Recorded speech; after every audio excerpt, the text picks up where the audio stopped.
Good morning, जय मामादेव। केम छो विद्यार्थी मित्रों? मजामां ने? तन्ना एज्युकेशन केम्पस द्वारा आपणे जे ऑनलाइन विडियो टीचिंगनी प्रक्रिया शरू छे तेमां विषय विज्ञान।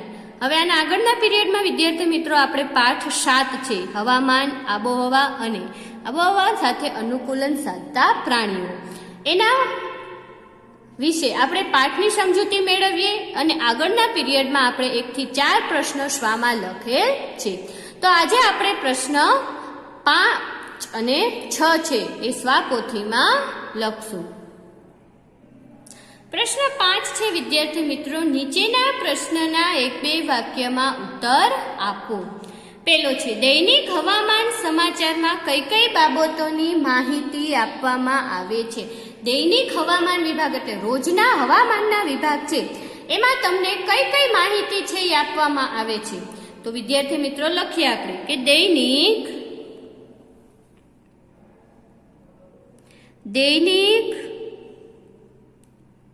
हवामान समाचारमां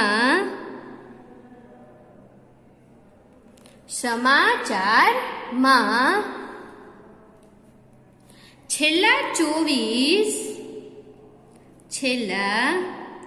24 कलाकमां थयेला वरसाद, तापमान तेमज भेज विशेनी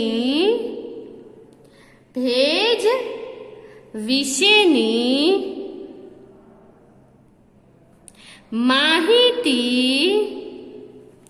आपवामां आवे छे।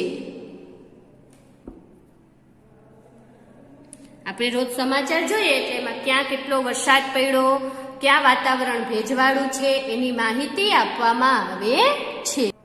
હવે બીજો પ્રશ્ન કે ભેજ એટલે શું? તો ભેજ કોને કહેવાય વિદ્યાર્થી મિત્રો? કે આપણે પાઠમાં સમજૂતી મેળવી કે હવામાં પાણીની વરાળના માપનને તો આપણે લખીએ હવામાં પાણીના वराळना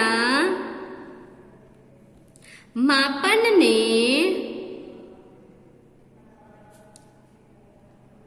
भेज कहे छे। के हवामां पाणीनी वराळना मापनने भेज कहे छे। त्यारबाद विद्यार्थी मित्रों त्रीजो प्रश्न, सरकारनो हवामान विभाग हवामाननुं अनुमान सेना परथी करे छे? तो एनो जवाब छे विद्यार्थी मित्रों के सरकारनो हवामान विभाग हवामाननुं अनुमान सेना द्वारा लगाड़े छे? तो के तापमान, एनुं भेज, वरसाद, पवननी झड़प वगैरे छे एना द्वारा अनुमान लगाड़े छे। तो विद्यार्थी मित्रों आपणे लखीए के सरकारनो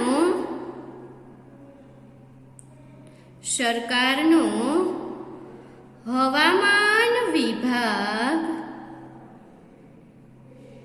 जे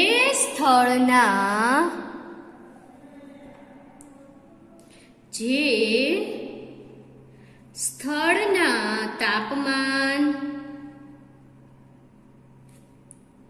भेजनुं प्रमाण,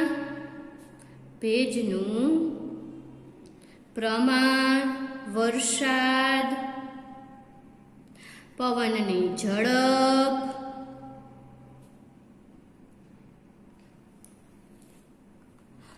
वगैरेना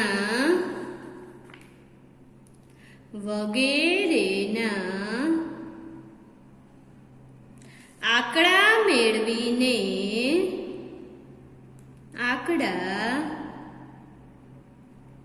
मेळवीने भेगा करीने ते स्थळना हवामाननुं अनुमान करे छे। त्यारबाद विद्यार्थी मित्रों छे प्रश्न चौथो, वर्षा मापन साधन केवी रीते बनावी शकाय छे? तो लखीए विद्यार्थी मित्रों तो के वर्षा मापन સાધન બનાવવા અંકિત નળાકાર પર ગળણી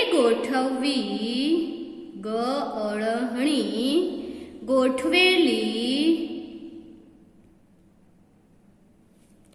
હોય છે, જે વરસાદ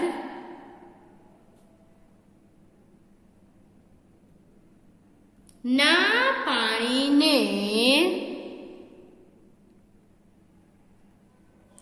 એકત્રિત કરે છે. ત્યારબાદ પાંચમો પ્રશ્ન, હવામાન એટલે શું? તો વિદ્યાર્થી મિત્રો, આપણે એની વ્યાખ્યા જોઈ હતી કે તાપમાન, ભેજનું પ્રમાણ, વરસાદ, પવનની ઝડપ વગેરેના સંદર્ભમાં કોઈ સ્થળના વાતાવરણની રોજબરોજની પરિસ્થિતિ. તો લખીએ કે તાપમાન, ભેજનું પ્રમાણ, વરસાદ,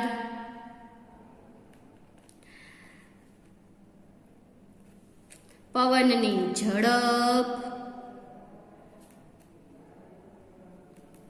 વગેરેના સંદર્ભમાં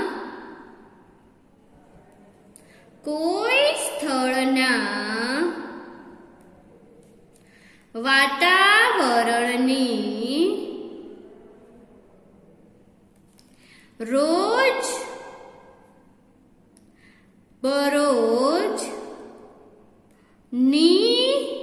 પરિસ્થિતિને તે સ્થળનું હવામાન કહે છે.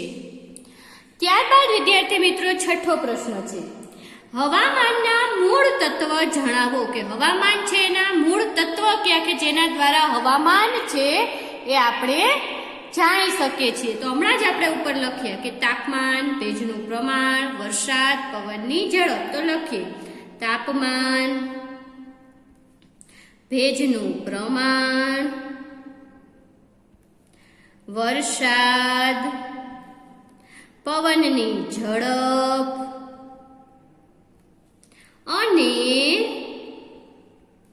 આવા અન્ય પ્રાચ્ય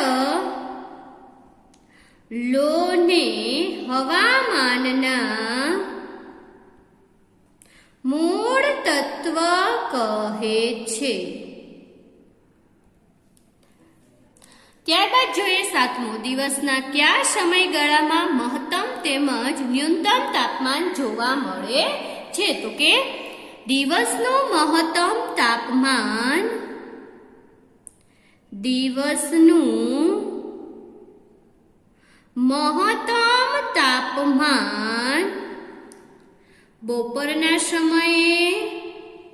બપોરના સમયે જ્યારે ન્યૂનતમ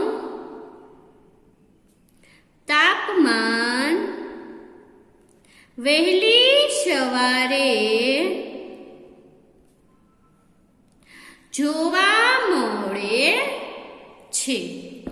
ત્યારબાદ વિદ્યાર્થી મિત્રો, આઠમો પ્રશ્ન છે કે આબોહવા એટલે શું? તો વિદ્યાર્થી મિત્રો, આબોહવા એટલે આપણે જોયું હતું કે લગભગ 25 વર્ષ જેવા લાંબા ગાળાના. તો આપણે લખીએ કે લગભગ 25 વર્ષ જેવા લાંબા ગાળાના હવામાનના માળખાને તે સ્થળની આબોહવા કહે છે. ત્યારબાદ વિદ્યાર્થી મિત્રો જોઈએ આપણે 9મો પ્રશ્ન. હવામાન અને આબોહવા બંનેમાં કોણ વારંવાર ફેરફાર પામે છે? તો વિદ્યાર્થી મિત્રો બંનેમાંથી કોણ વારંવાર ફરે છે?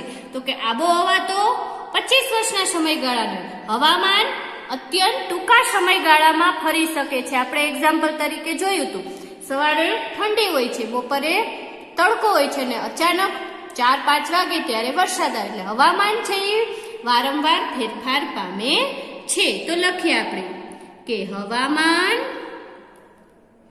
અને આબોહવામાં હવામાન વારંવાર ફેરફાર પામે છે.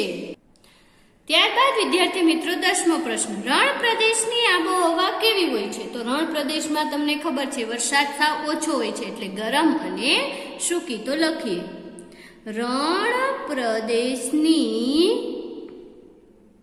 આબોહવા ગરમ અને સૂકી હોય છે. ત્યારબાદ જોઈએ વિદ્યાર્થી મિત્રો 11મો પ્રશ્ન કે ધ્રુવ પ્રદેશ નજીકના પ્રદેશોના નામ આપો. તો ધ્રુવ પ્રદેશના નજીકના નામ છે, પહેલું છે કેનેડા, અલ્પ વિરામ કરવાનું છે ગ્રીનલેન્ડ, ત્યારબાદ આઇસલેન્ડ, નોર્વે, સ્વીડન, ત્યારબાદ છે ફિનલેન્ડ, USA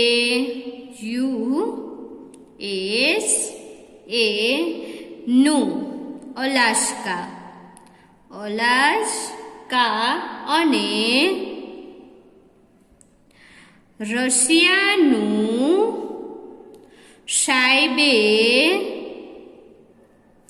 સાઇબિરિયા એ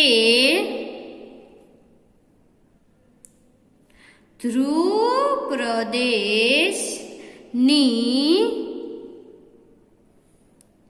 નજીકના પ્રદેશો છે. ત્યારબાદ જોઈએ 12મો પ્રશ્ન. ઉષ્ણકટિબંધ વર્ષાવન નજીકના પ્રદેશો.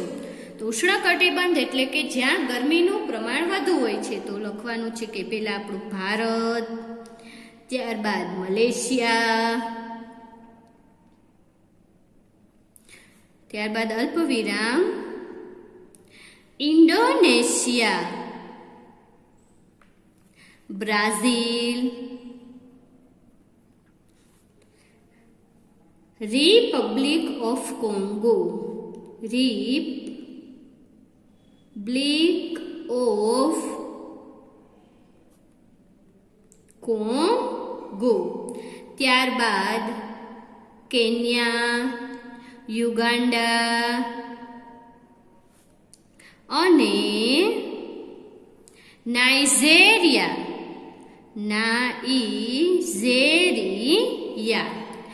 વગેરે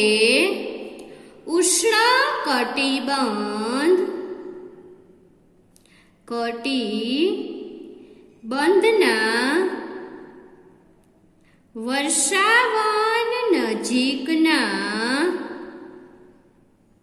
પ્રદેશો છે. ત્યારબાદ 13મો પ્રશ્ન છે વિદ્યાર્થી મિત્રો કે ધ્રુવ પ્રદેશોનું શિયાળાની ઋતુમાં તાપમાન કેટલું નીચું જાય છે? તો વિદ્યાર્થી મિત્રો એમાં આવશે કે લખીએ આપણે કે ધ્રુવ પ્રદેશોનું શિયાળાનું ની ઋતુમાં તાપમાન -37 અંશ સેલ્સિયસ સુધી નીચું જાય છે. તો કે 37°C નીચું જાય છે વિદ્યાર્થી મિત્રો. ત્યારબાદ છે 14મો પ્રશ્ન. ધ્રુવ પ્રદેશમાં કયા બે પ્રાણીઓ સારી રીતે અનુકૂલન સાધીને રહે છે? તો આપણા પાઠમાં કયા બે પ્રાણીઓ વિશે વાત કરી? તો કે ધ્રુવ પ્રદેશમાં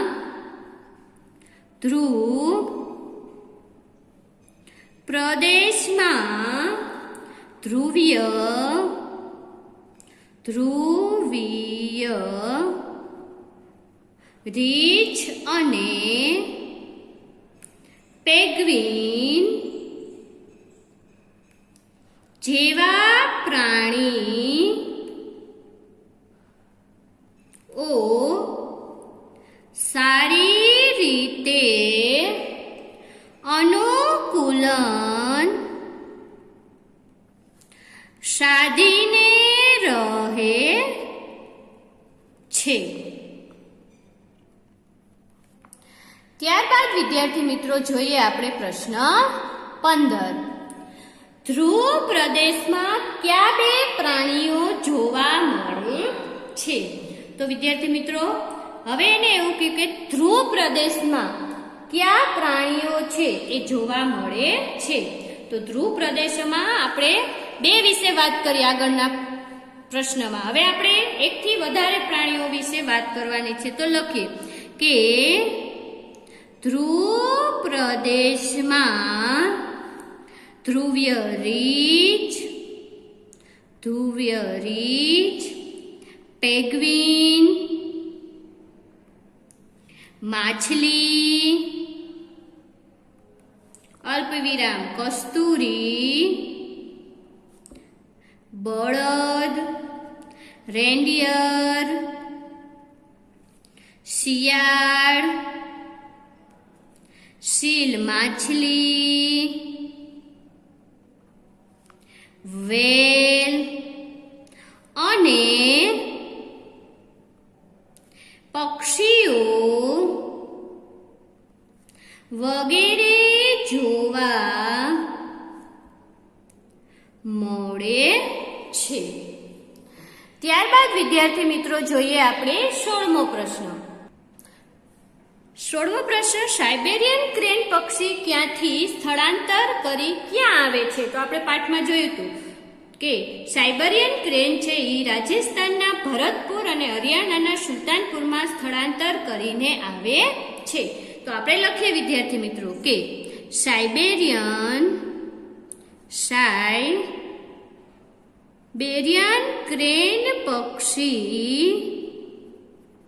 ક્રેન પક્ષી રાજસ્થાનના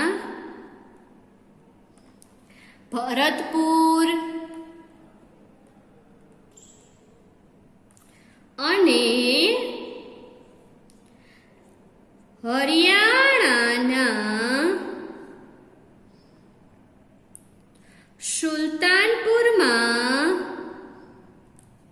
સ્થળાંતર કરે છે.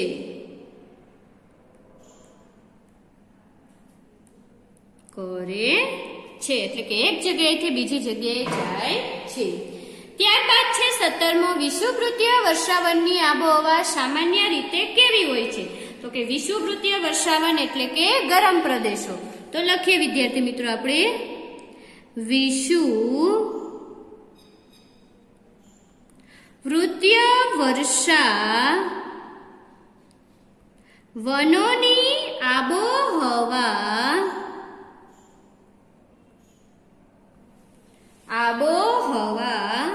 સામાન્ય રીતે ગરમ હોય છે. ત્યારબાદ વિદ્યાર્થી મિત્રો આપણે જોઈએ 18મો પ્રશ્ન. વિષુવવૃત્તીય પ્રદેશોની અગત્યની ખાસિયત જણાવો. કે ત્યાં કઈ એવી ખાસિયત છે ખૂબ અગત્યની છે? તો લખીએ વિદ્યાર્થી મિત્રો આપણે કે વિષુવવૃત્તીય પ્રદેશોમાં સમગ્ર વર્ષ દરમિયાન એટલે કે આખા વર્ષ દરમિયાન દિવસ અને રાતનો સમયગાળો લગભગ સમાન છે, સમાન હોય છે અને ખૂબ જ ભારે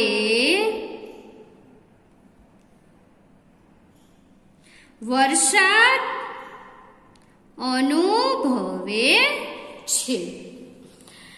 તો ત્યારબાદ વિદ્યાર્થી મિત્રો આપણે જોઈએ 19મો પ્રશ્ન.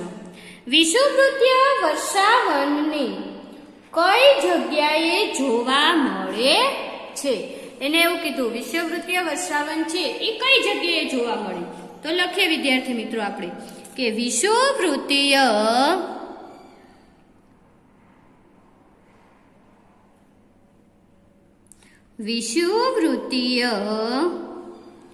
વર્ષાવનો આસામનો, આસામ દેશ છે એટલે કે આસામનો પશ્ચિમ ઘાટ, દક્ષિણ એશિયા,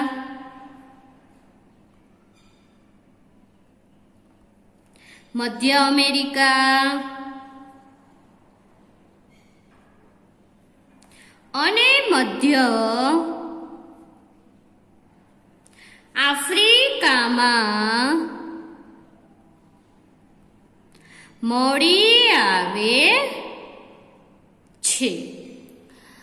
ત્યારબાદ વિદ્યાર્થી મિત્રો જોઈએ આપણે પ્રશ્ન 20મો કે વિષુવવૃત્તીય વર્ષાવનમાં રહેલા પ્રાણીઓની યાદી બનાવો. તો લખીએ વિદ્યાર્થી મિત્રો કે વિષુવવૃત્તીય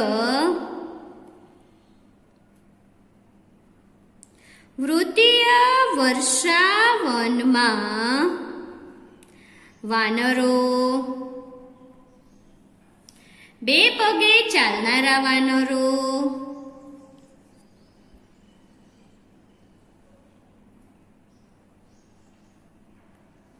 ગોરીલાઓ,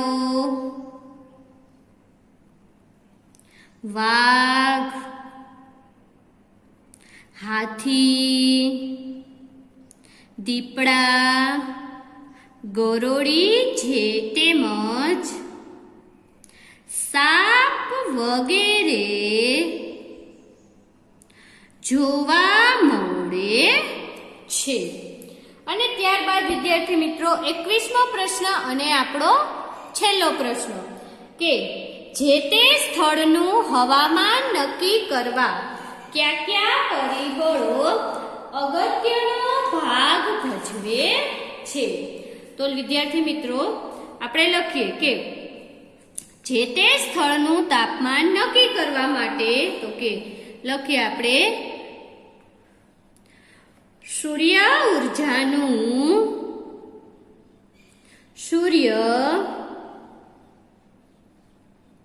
ઉર્જાનું પૃથ્વીની સપાટી તેમજ સમુદ્ર અને વાતાવરણ વડે થતું શોષણ,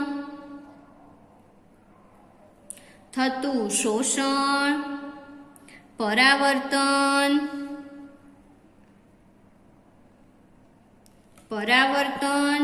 સમુદ્રની થી જે તે સ્થળનું અંતર સમુદ્ર સપાટીથી ઊંચાઈ જેવી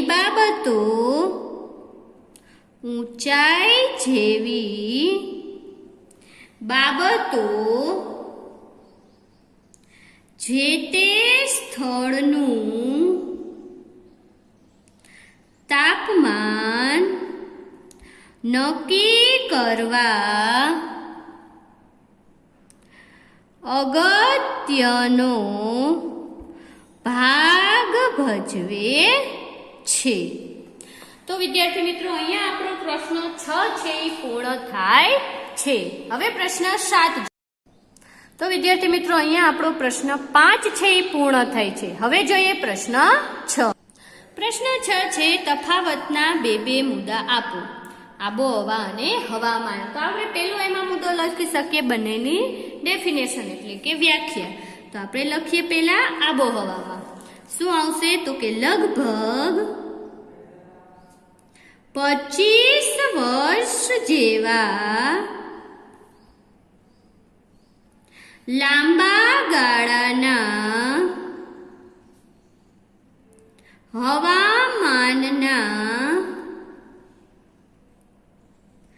માળખાને આબોહવા કહે છે. સામે જોઈએ આપણે હવામાનમાં પેલું તો કે કોઈ પણ સ્થળની આપણે ફૂલ ડેફિનેશન એટલે કે તાપમાન, પછી ભેજ, તમે ફૂલ ડેફિનેશન પણ લખી શકો છો. અને શોર્ટમાં કે કોઈ પણ સ્થળોની રોજબરોજ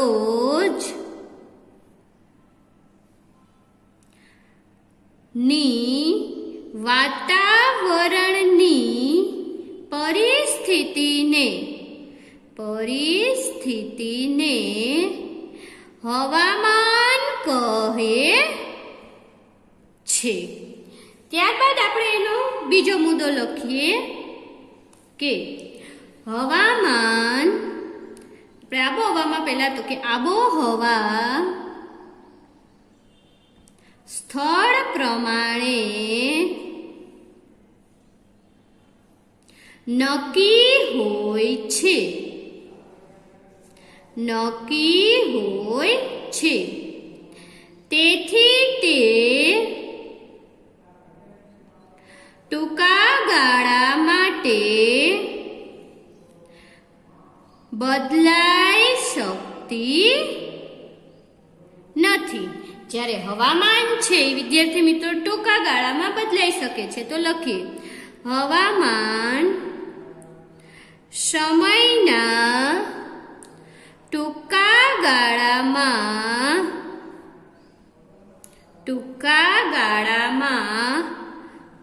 બદલાઈ શકે છે. તો વિદ્યાર્થી મિત્રો આપણે પાઠ 7ના 1 થી 6 પ્રશ્ન પૂર્ણ થાય છે. અને આપણો પાઠ પણ અહીંયા સ્વાપોથીમાં પૂર્ણ થાય છે. આના પછીના પીરિયડમાં આપણે પાઠ 8 છે એ જોઈએ. જય મામાજી.